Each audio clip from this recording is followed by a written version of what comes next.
Hello, and welcome everyone to a new video in your channel, Mr. Tech Tips. Before watching the video, don't forget to subscribe to our channel and don't forget also to like this video. In today's video, I will show you how to change screen timeout or screen lock time on iPhone. So to get started, just you need to open settings. And after that, scroll down a little bit until you find display and brightness. Click on it and scroll down a little bit until you find auto lock.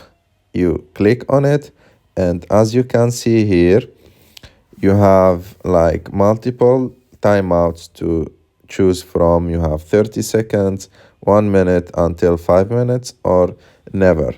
And as you can see here, the little text at the bottom, it say attention is detected when you are looking at the screen. When attention is detected, iPhone does not dim the display. So from here you can choose your screen lock time or the screen timeout. I hope that you like this video. If you like this video, don't forget to subscribe to our channel and don't forget also to like this video, and see you in the next